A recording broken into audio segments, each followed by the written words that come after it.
gameplay showing.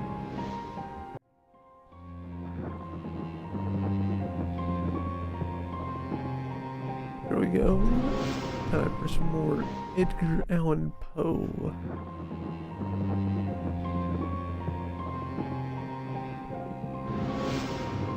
And time to essentially now listen to the story of the 7 rooms.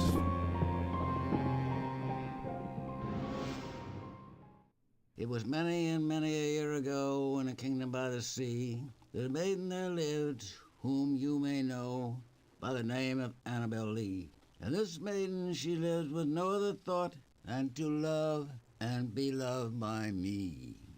I was a child and she was a child in this kingdom by the sea, but we loved with a love that was more than love, I and my Annabel Lee, with a love that the winged seraphs of heaven coveted her and me. And this was the reason that long ago in the kingdom by the sea, a wind blew out of a cloud, chilling my beautiful Annabel Lee, so that her high-born kinsman came and bore her away from me, to shut her up in a sepulchre in this kingdom by the sea. The angels, not half so happy in heaven, went envying her and me. Yes, that was the reason, as all men know in this kingdom by the sea, that the wind came out of the cloud by night, chilling and killing my Annabel Lee. But our love, it was stronger by far than the love of those who were older than we, of many far wiser than we. And neither the angels in heaven above, nor the demons down under the sea, could ever dissever my soul from the soul of the beautiful Annabel Lee. Damn. For the moon never beams without bringing me dreams of the beautiful Annabel Lee. And the stars never rise but I feel the bright eyes of the beautiful Annabel Lee. And so all the night tide I lie down by the side of my darling, my life and my bride, in the sepulchre there by the sea, in her tomb by the sounding sea.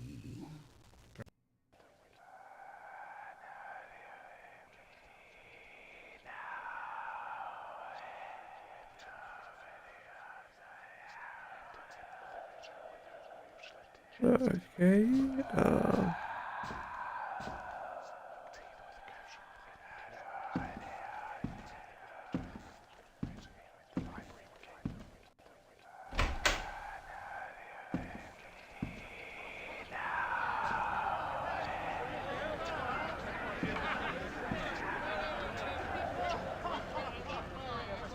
is this the right part? Whoa, that is...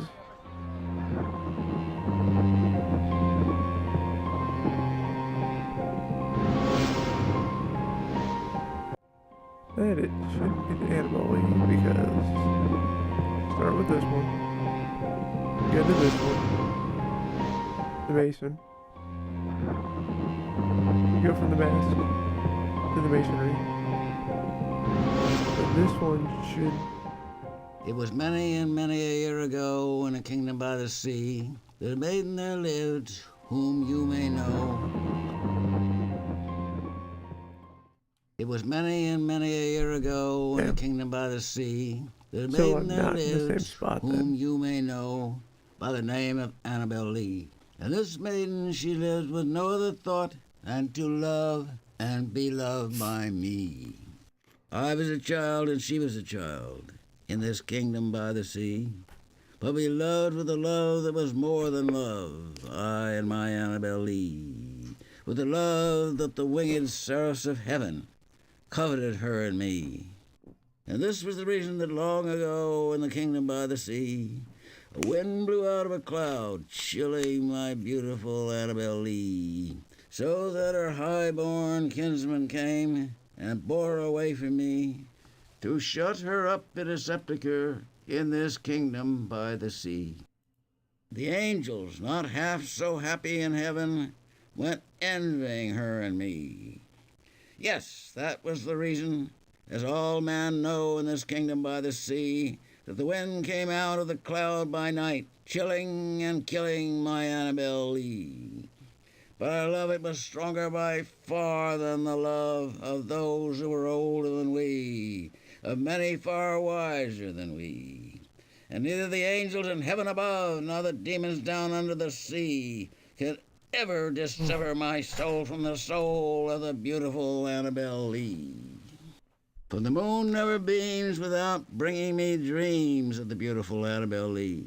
And the stars never rise but I feel the bright eyes of the beautiful Annabel Lee. And so all the night tide I lie down by the side of my darling, my life and my bride, in the sepulchre there by the sea, in her tomb by the sounding sea. Alright, so if I do this, oh, it's the proper one?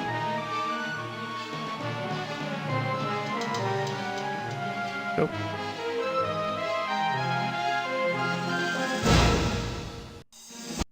Revenge means nothing unless the avenger makes it.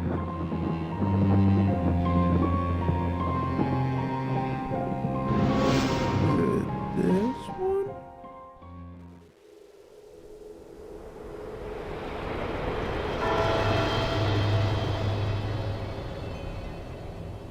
The Red Death had long devastated the country. Okay, yeah, it's this one. No pestilence had ever been so fatal or so This is the hideous. one of the 7 rooms. Blood was its I knew it was one of them. avatar and its seal. The redness of the horror of blood. There were sharp pains and sudden dizziness, and then profuse bleeding at the pores. The scarlet stains upon the body, and especially upon the face of the victim, were the pest bands which shut him out from the aid and sympathy of his fellow men. The whole seizure, progress, and termination of the disease were the incidents of half an hour.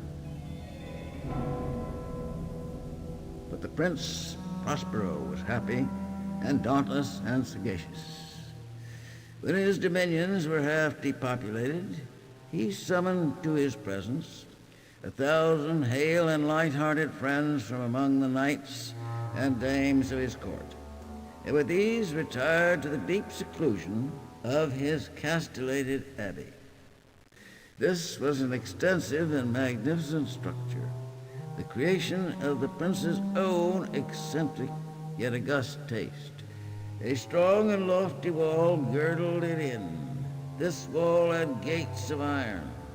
The courtiers, having entered, brought furnaces and massy hammers and welded the bolts. They resolved to leave means neither of ingress nor egress to the sudden impulses of despair or frenzy from within. The abbey was amply provisioned. With such precautions, the courtiers might bid defiance to contagion. The external world could take care of itself. In the meantime, it was folly to grieve or to think. The prince had provided all the appliances of pleasure. There were buffoons, there were improvisatori, there were ballet dancers, there were musicians, there was beauty, there was wine. All these and security were within. Without was the Red Death. It was toward the close of the 5th or 6th month of his seclusion, and while the pestilence raged most furiously abroad, that the Prince Prospero entertained his 1,000 friends at a masked ball of the most unusual magnificence. It was a voluptuous scene, this masquerade. But first let me tell you of the rooms in which it was held. There were 7. In the middle of each, a tall and narrow Gothic window looked out upon the closed corridor, which pursued the windings of the suite.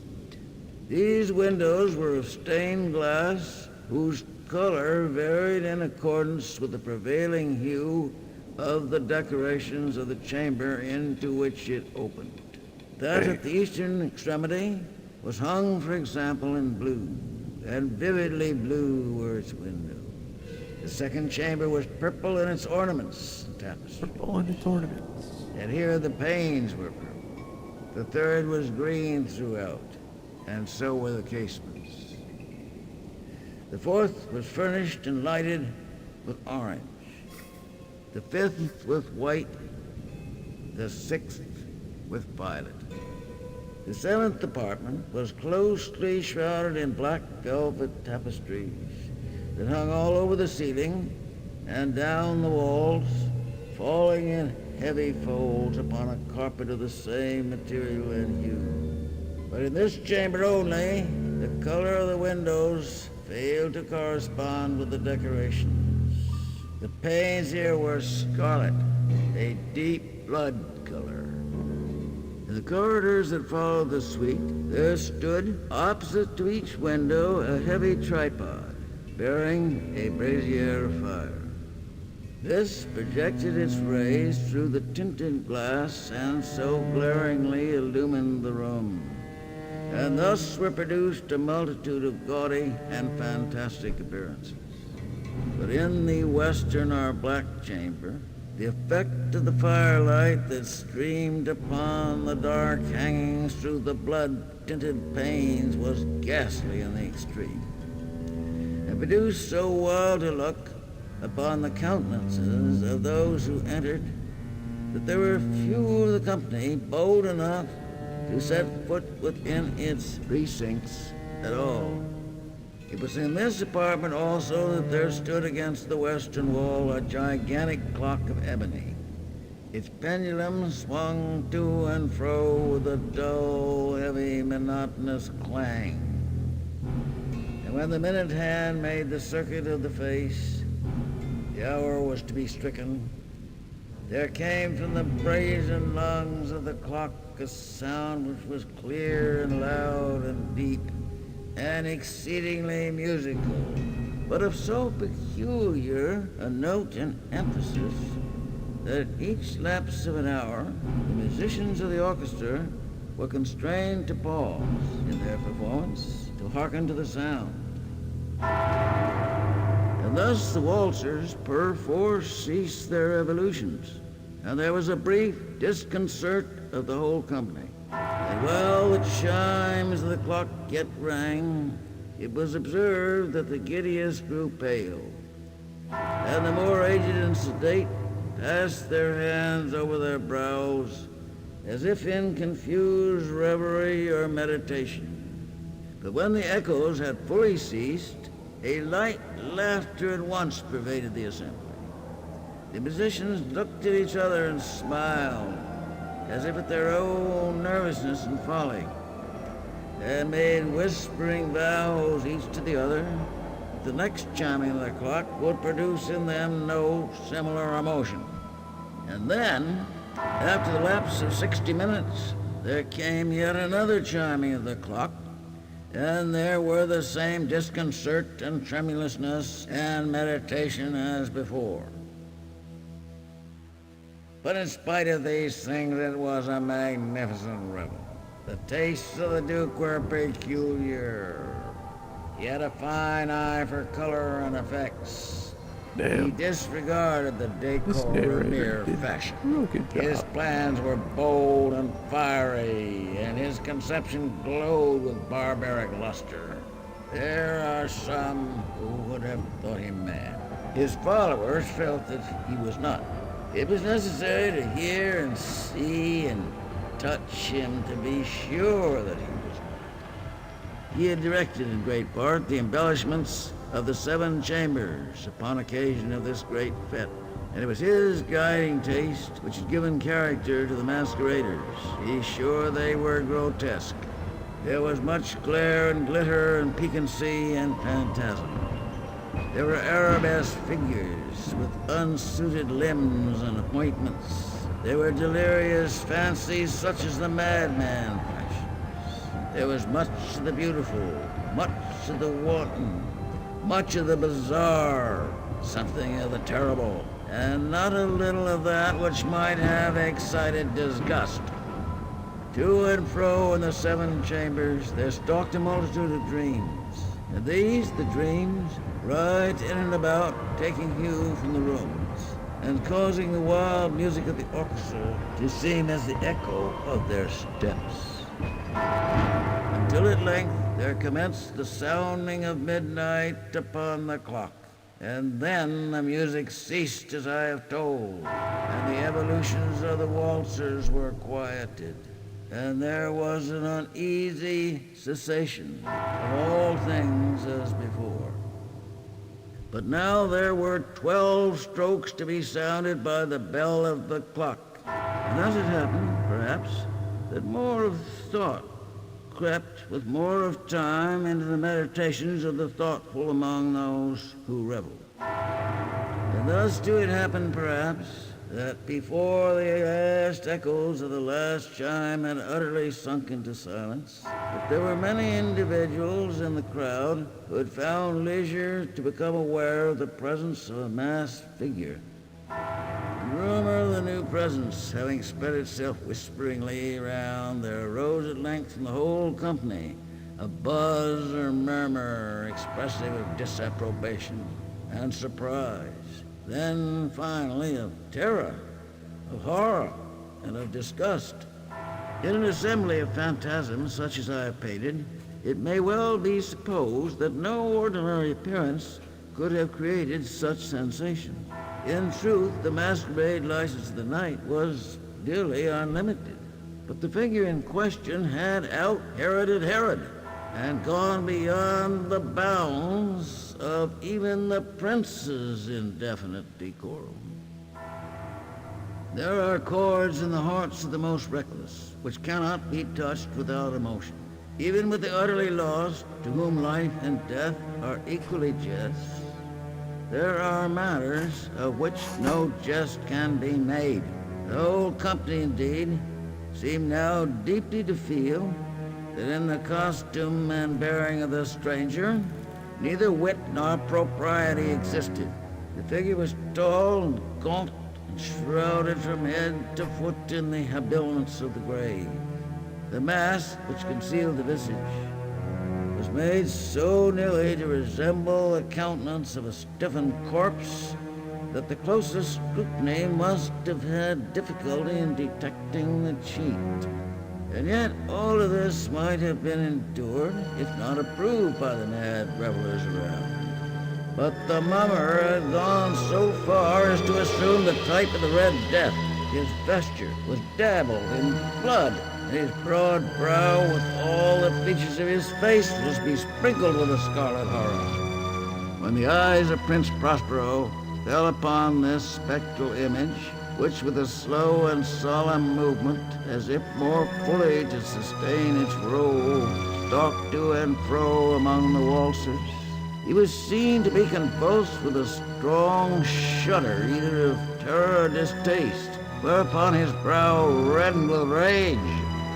"Who dares," he demanded harshly of his courtiers who stood near him, "who dares insult us with this blasphemous mockery? Seize him and unmask him, that we may know whom we have to hang at sunrise from the battlements."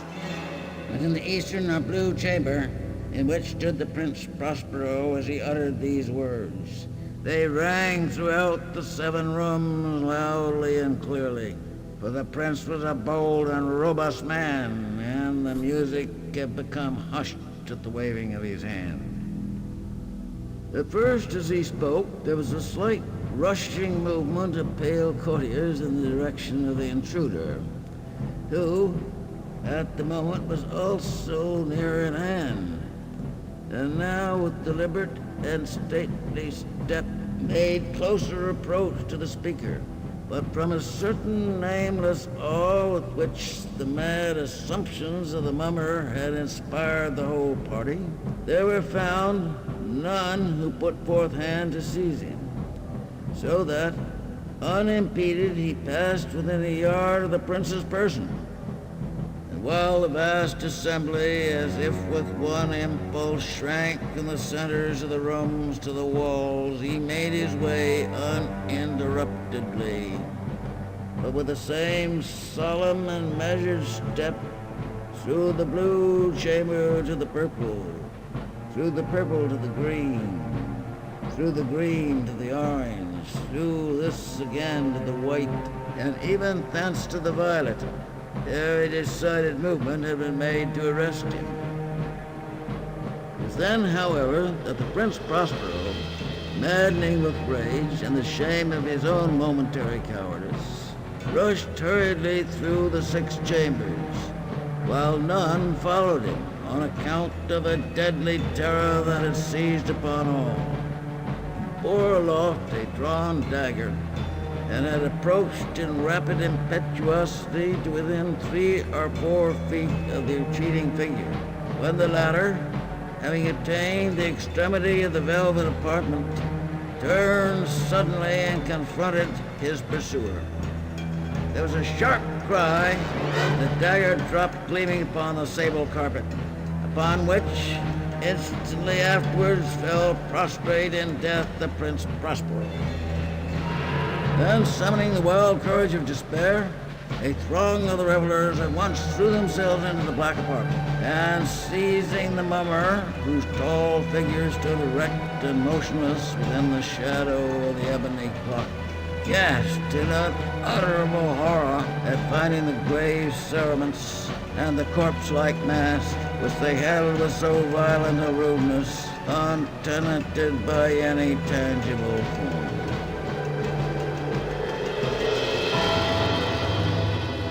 Now was acknowledged the presence of the Red Death.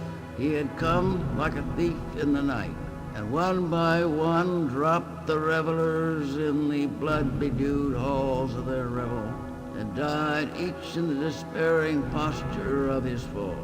The light of the ebony clock went out with the last of the gay, and the flames of the tripods expired, and darkness, decay, and the Red Death held illimitable dominion over all.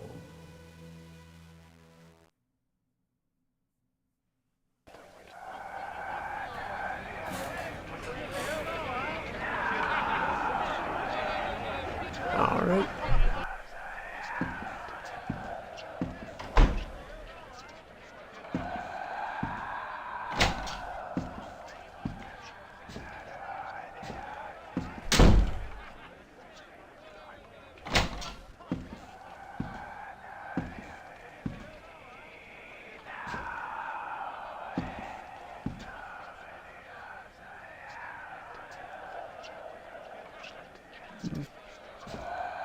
Alright, gotta go. Okay.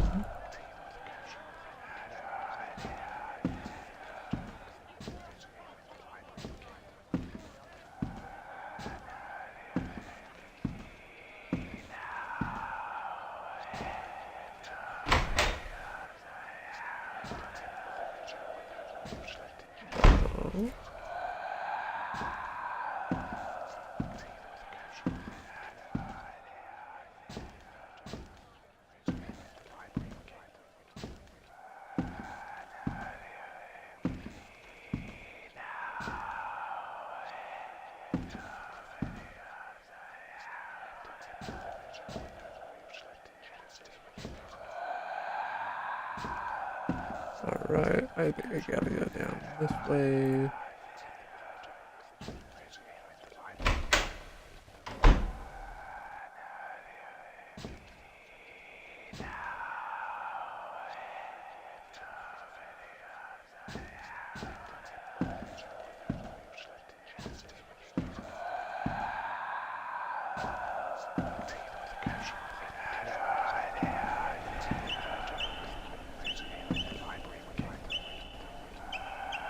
Alright, what's right here?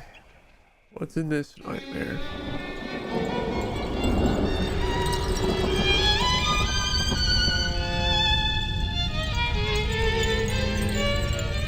Something with pollen teeth. Interesting.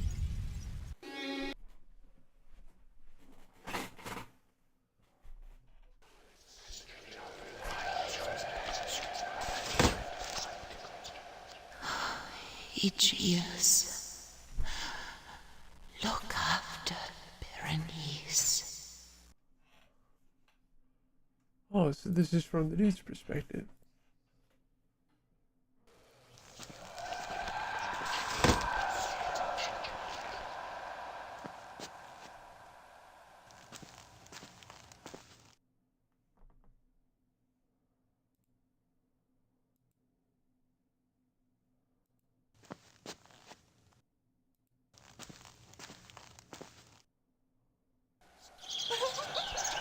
Berenice.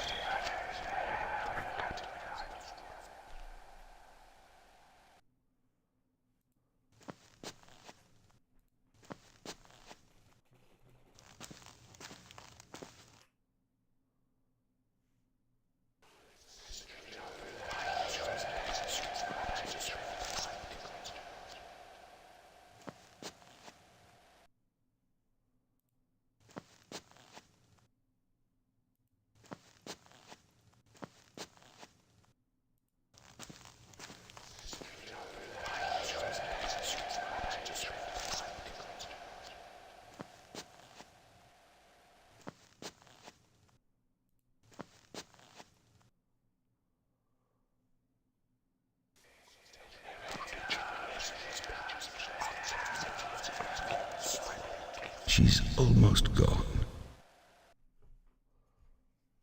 That's it. Quickly, young man. She's almost gone.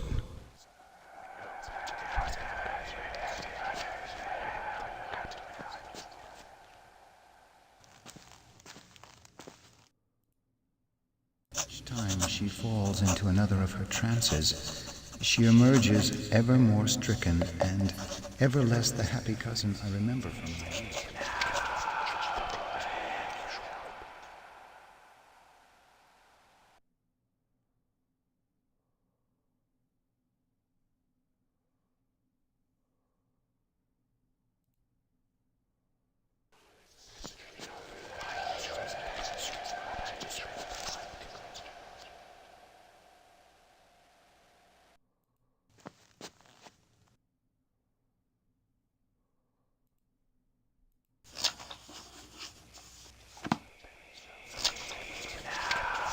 Or repeat monotonously some common word until the sound ceases to convey any idea whatever to the mind.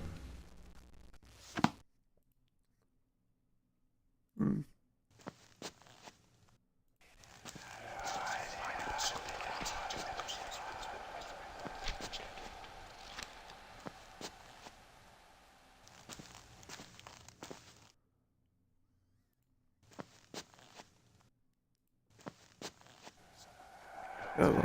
Where is it?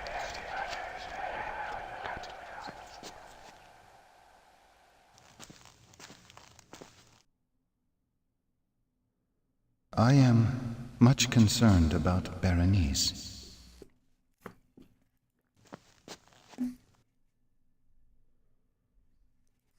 Which guy named the turn, but I can't go toward her.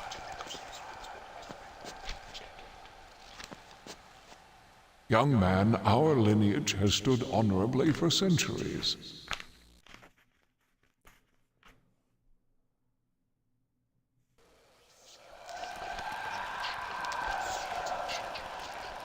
Her steady decline.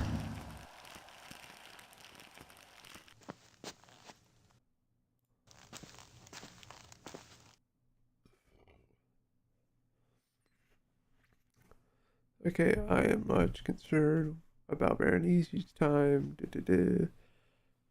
Youth, additional proof. As for me, I'm fine. I am merely leave gloom.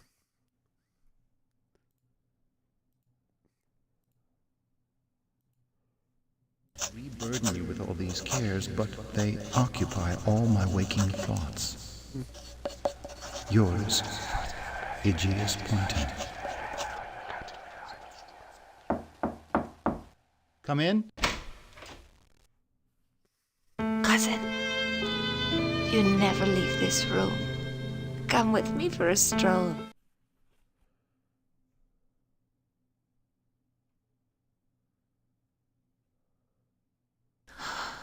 Aegeus, look after Berenice. Even in the days of her beauty, I never loved her. Yet she has loved me long. Aegeus, are you all right? Damn. And this is where he started to fall asleep. She has loved me long.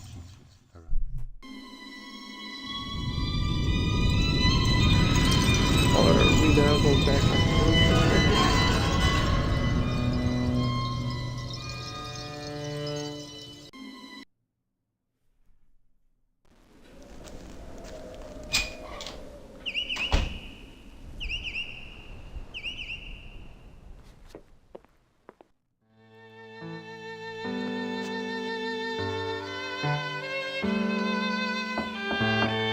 Yes?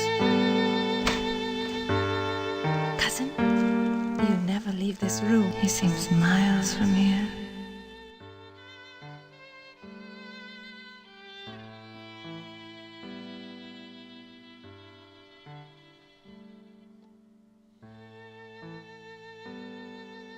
Are you all right? I'm sorry? Berenice, will you marry me? Aegeus. Oh, Aegeus. Of course I will. I.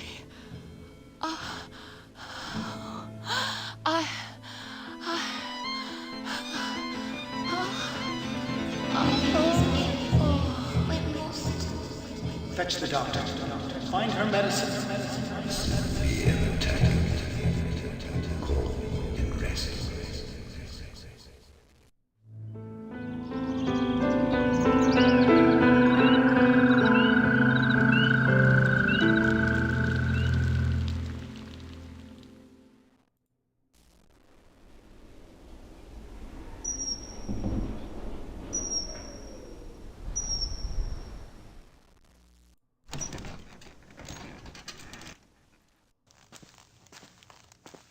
He's made me very happy.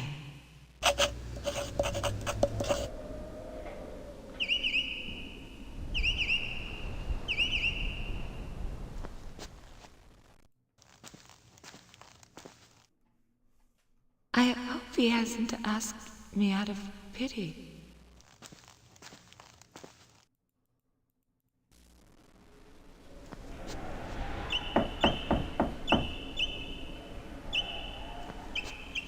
No, certainly not.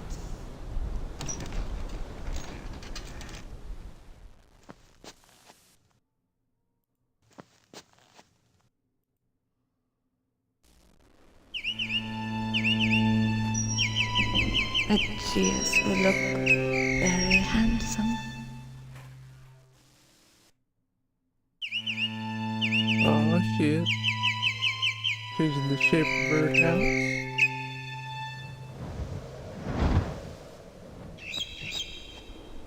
He's made me very happy.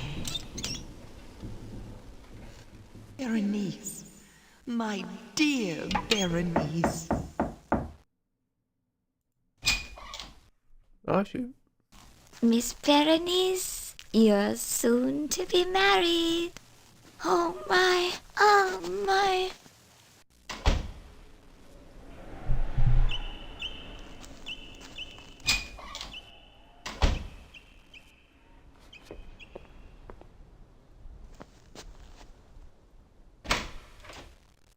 He's so distant. I hope he's all right.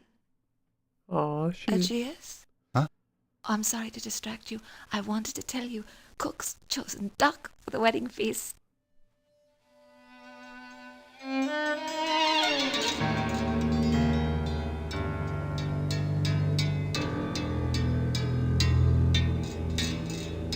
Aegeus? Darling? Oh, you're occupied. I'll return at a better time.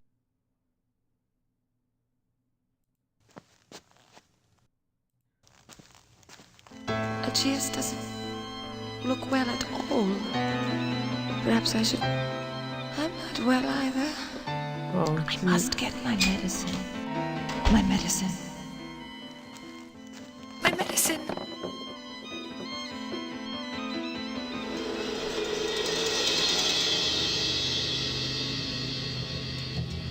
Oh, shoot. What's to be done? Inevitable. Oh my. Oh my. I'm sorry. She's gone.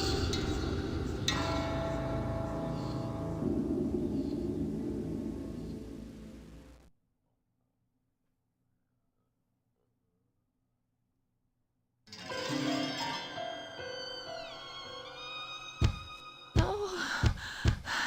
No. No. No. What have they done? Help. Help.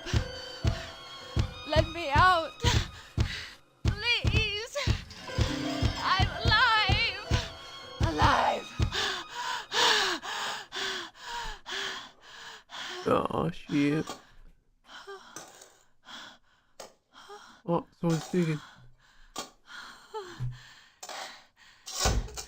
Thank God.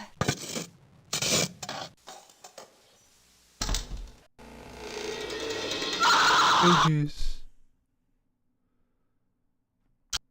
Oh no, he killed me.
Alright.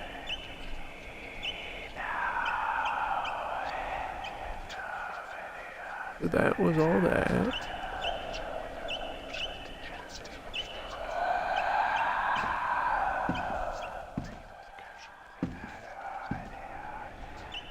Okay, so we look at this, right? Am I able to leave yet? No.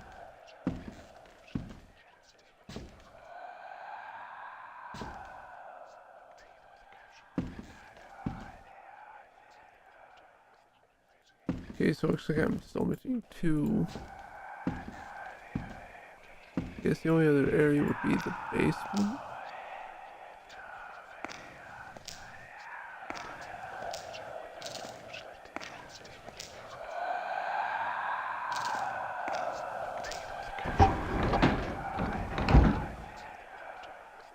Okay, yeah. Here's where we see the 7 rooms.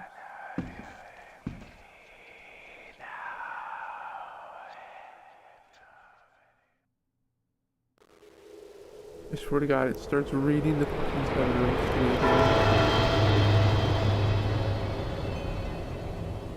The Red Death had long devastated the country. No pestilence had ever been so fatal or so hideous. Blood was its avatar and its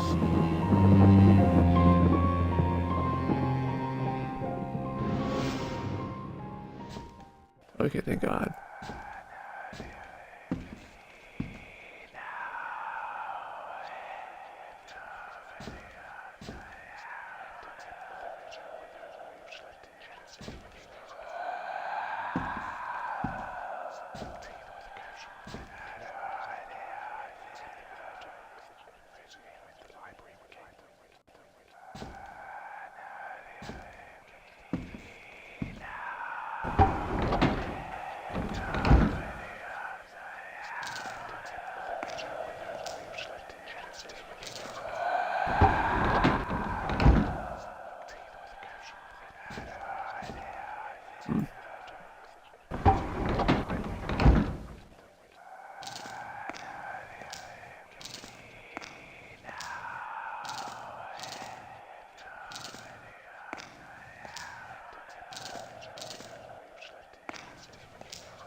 Where are some of the other stuff?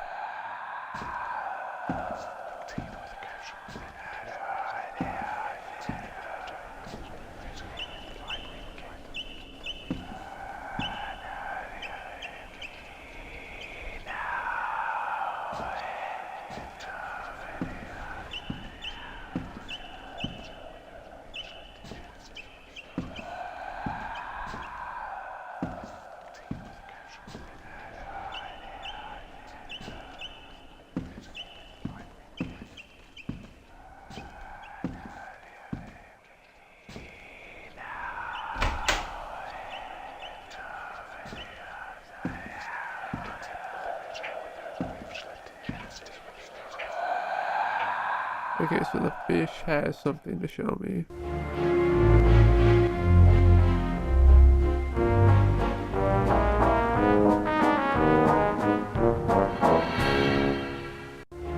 Oh, okay. So the fish gives me the dude with the fake eyes perspective.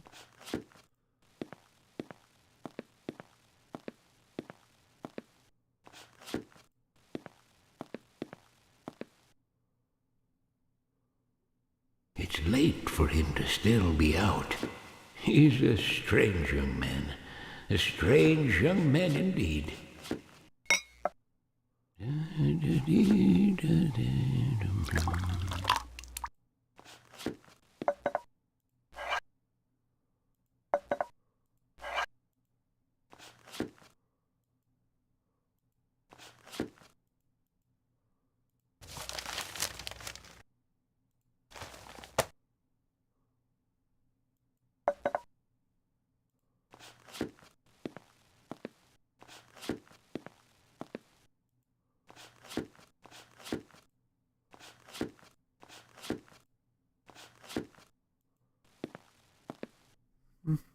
Okay, that's him.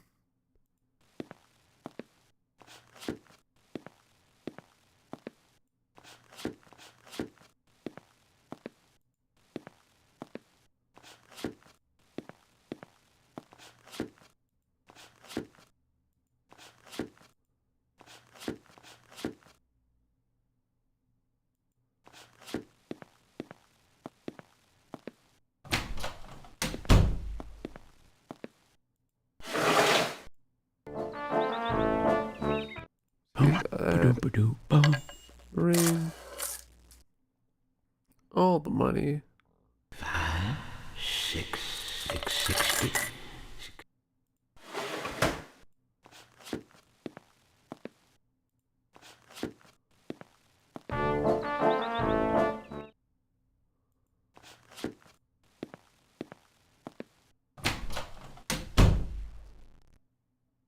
Alright, oh, there we go.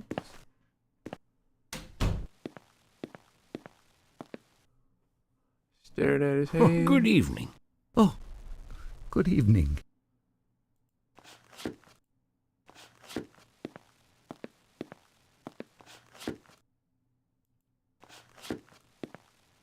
My, it's getting late.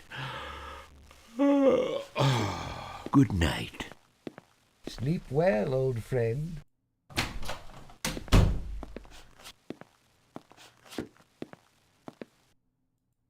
Oh wait, I gotta...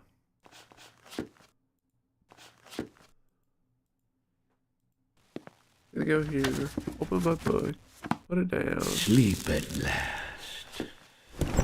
Now I gotta lay It's down. been a long, long day. Now, I think what I gotta do is I gotta go in the hallway, and then the light.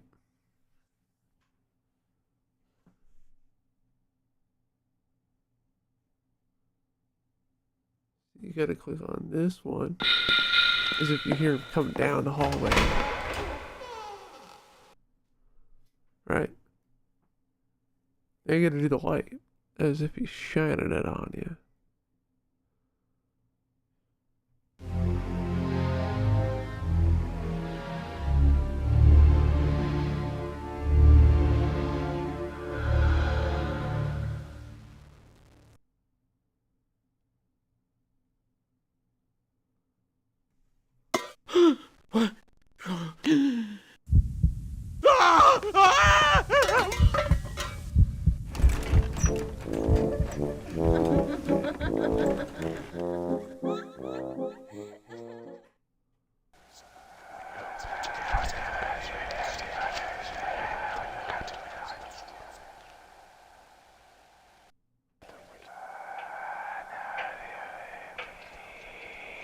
Alright, so now if I go to the butcher's knife,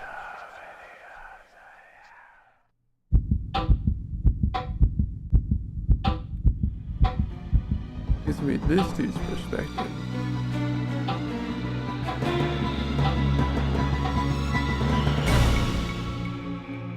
The killer's perspective.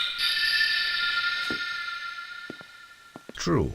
Nervous. Very, very dreadfully nervous I had been and am. But why do people say that I am mad?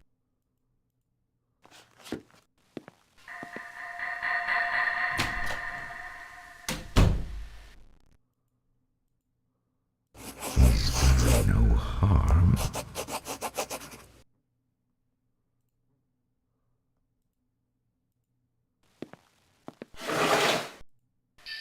How has this idea entered my brain? It haunts me day and night. Okay, so yeah, he has his murder plan.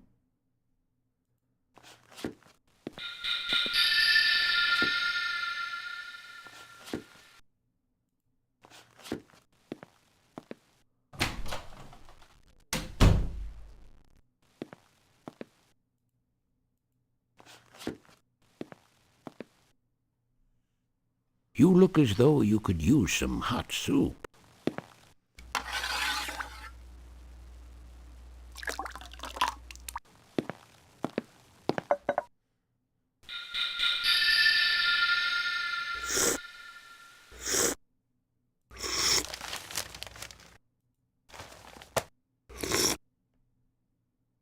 What is it? What is it about him that makes my blood run cold? Alright, I'm not gonna click on it.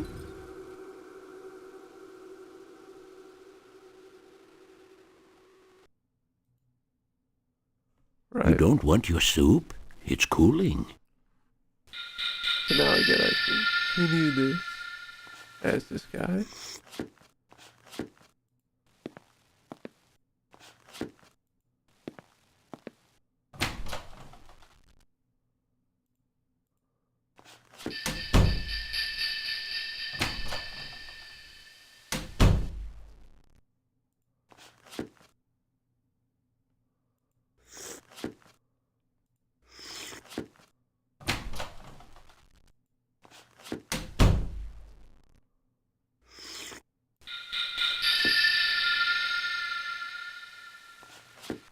He's done me no harm.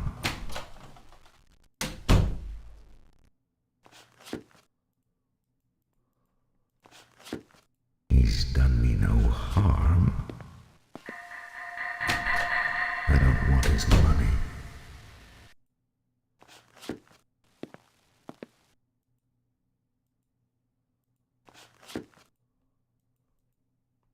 No.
It's grown late.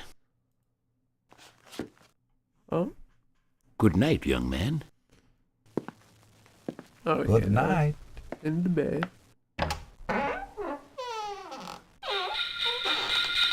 I'm gonna grab the axe.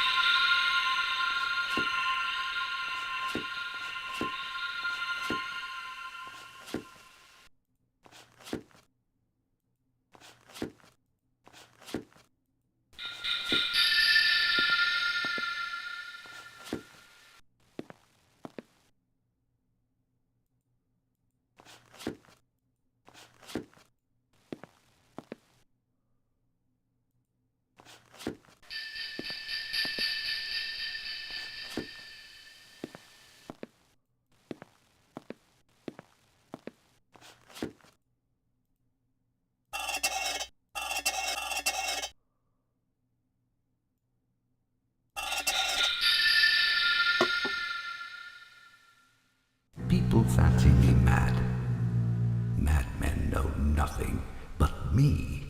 I proceed with wisdom, with caution, with foresight.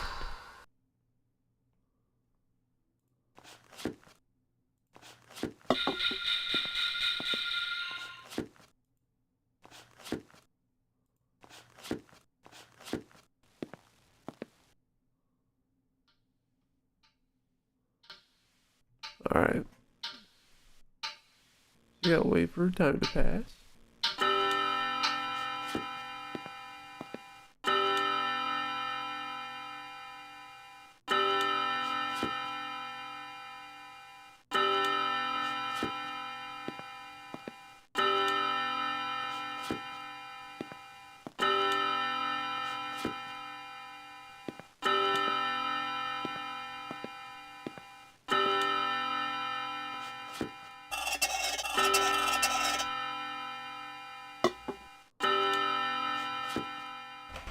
Gently, oh so gently. You'd have to be a very profound old man indeed to suspect that every night, just at 12, I look in on him while he sleeps. Stealthily. Stealthily.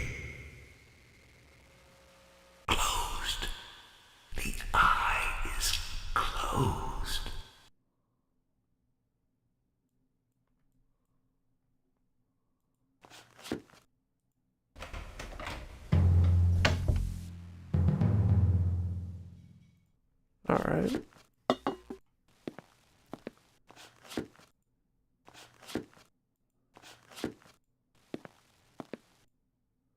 Now, can I get the saw?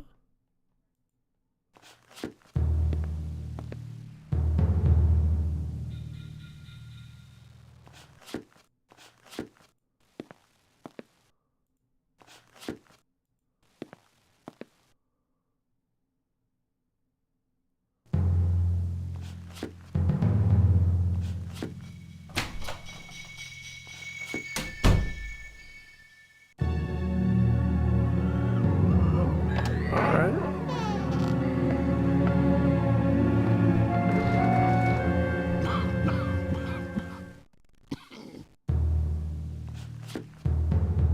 Oh, and he's back out. Good night. Okay, so now it's a different night.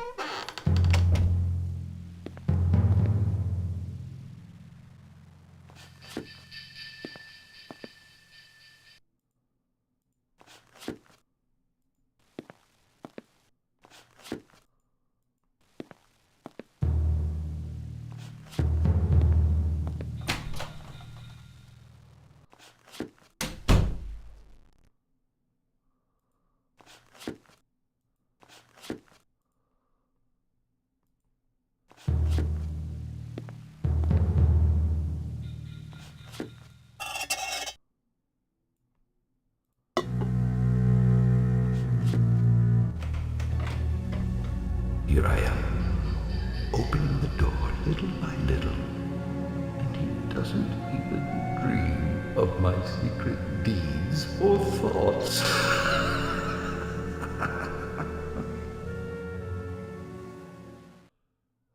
Oh, he's moving. Did he hear? Should I go back? Who's there? I know that groan. It's the low sound that rises from the bottom of the soul when charged with mortal terror. Many at midnight, it wails up from my own bosom, deepening with its dreadful echo the terrors that distract me. Yes, I know it well.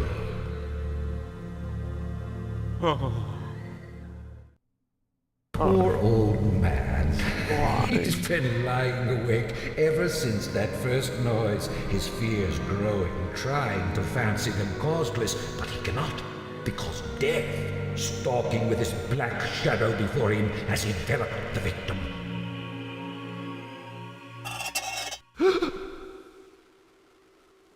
What's that? My God. His heartbeat.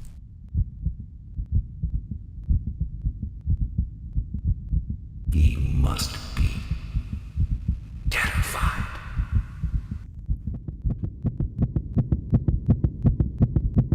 His heart will burst. Surely it will burst. What if? What if a neighbor should hear it? What if a neighbor should?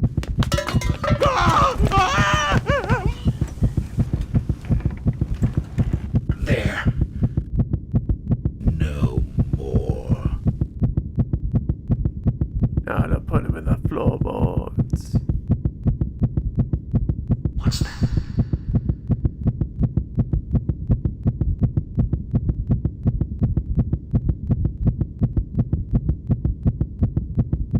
Oh, is this dude supposed to pay his rent? At last. Dead. Stone dead. His eye will vex me no more. Now, what shall I do with the body?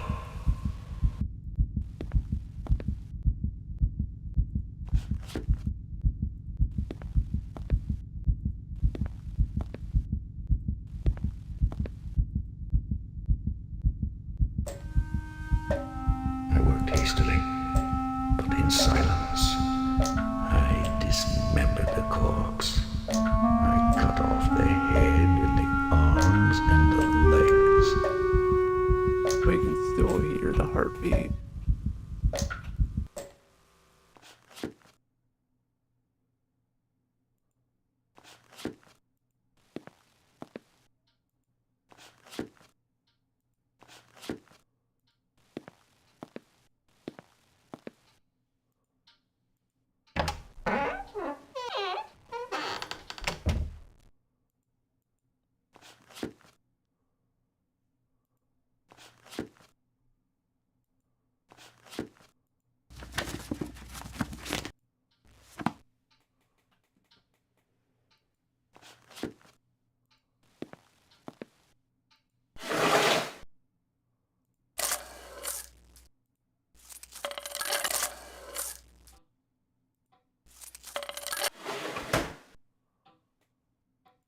Oh, alright.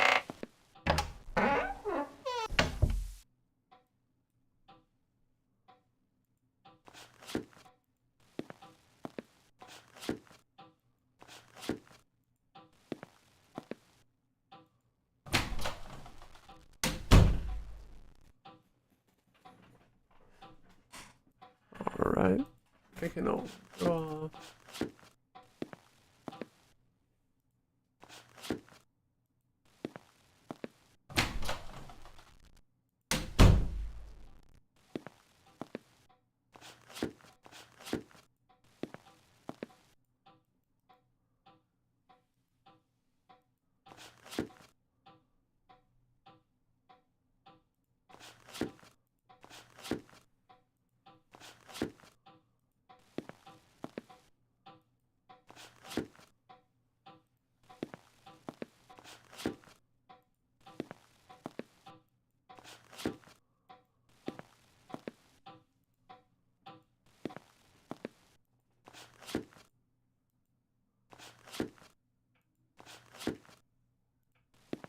Come on. What do I do?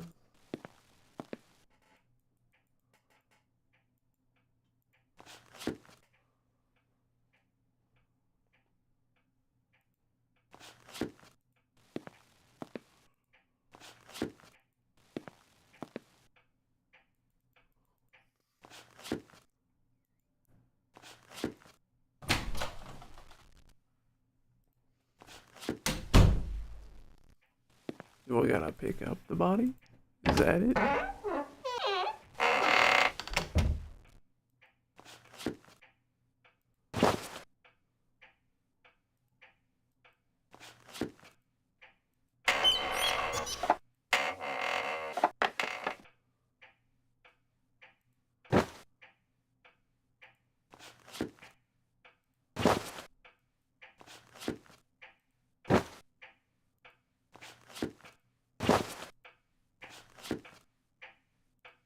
There, all deposited neatly between the scatlings. Replaced so cunningly, no human eye, not even his, could detect anything wrong. Nothing to wash out, no blood spot whatever. All has been caught in a tub.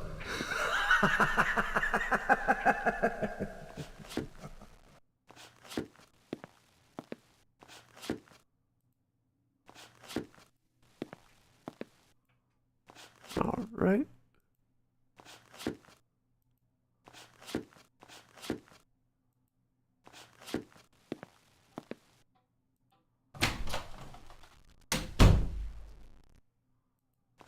Come on, move forward, to the left.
supposed to go?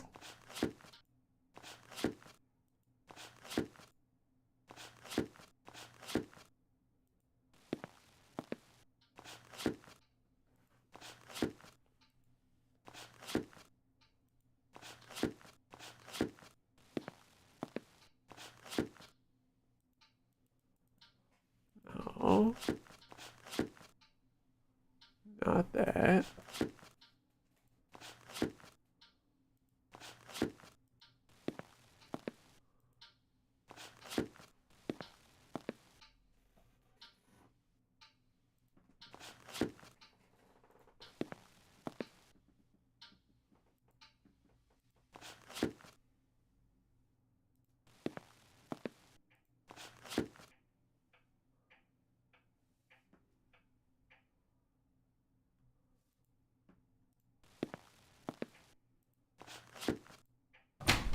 Come on.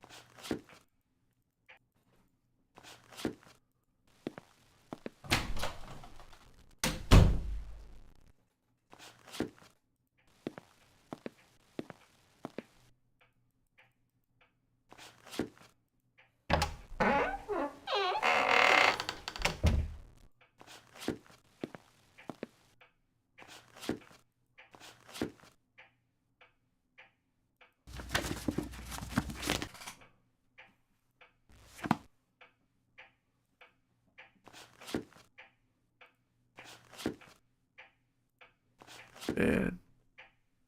Oh, hi there.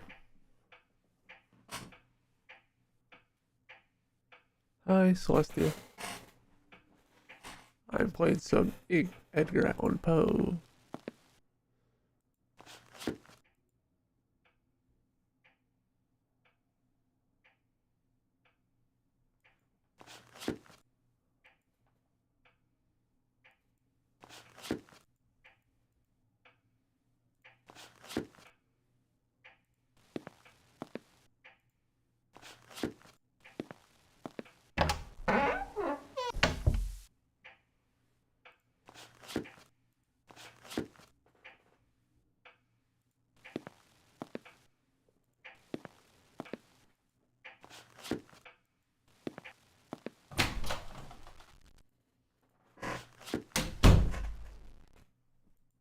Man. What am I supposed to do?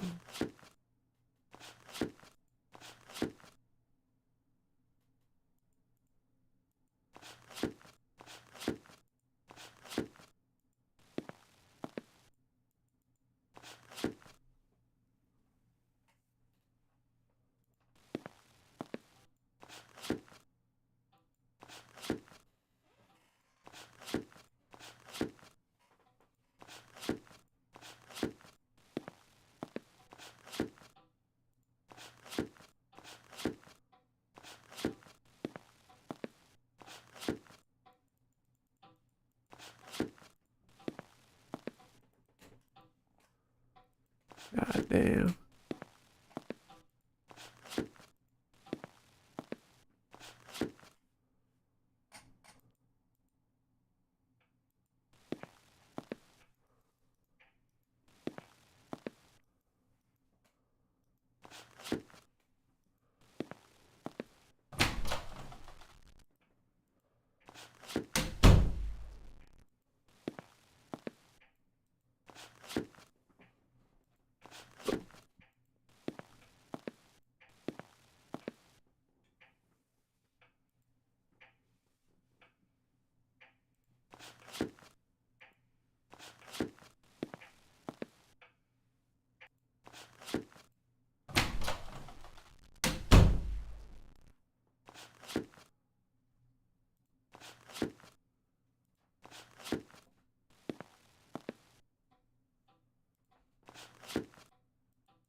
Damn, what am I supposed to do?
Damn.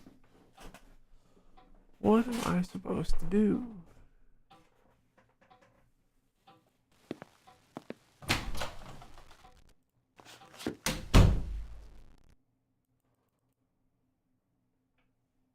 Fuck.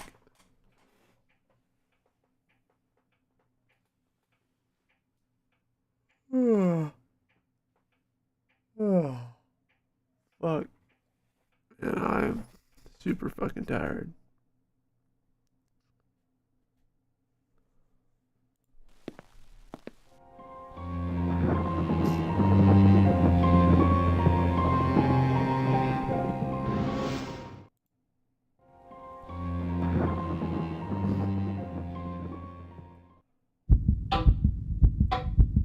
Maybe I did it out of sequence.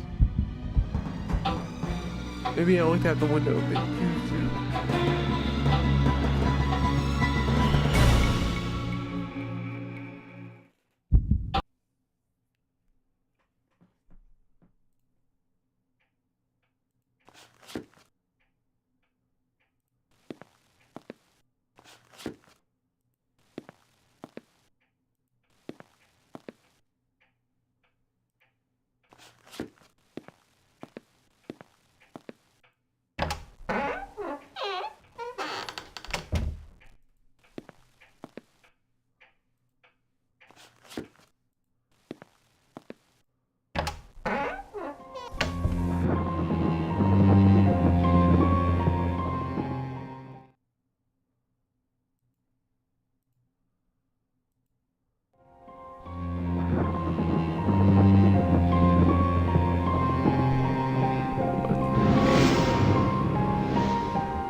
If we restart the whole sequence,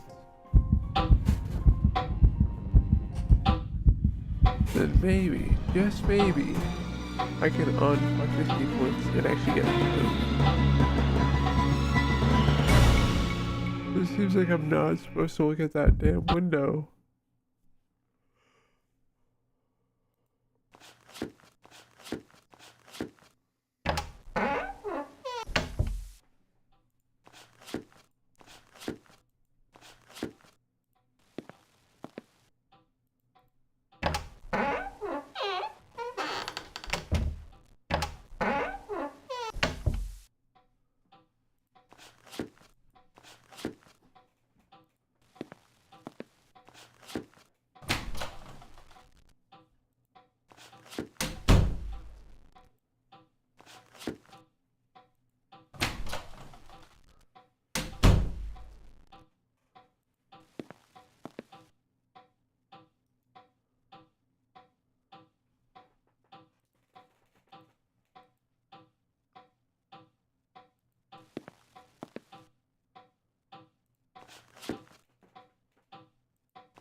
God damn it.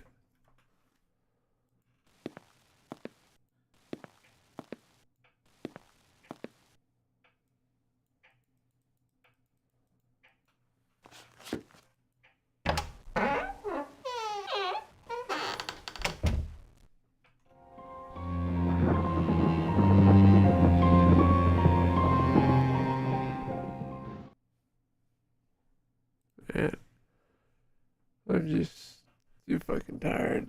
And this game takes a lot of fucking mental ability. Alright.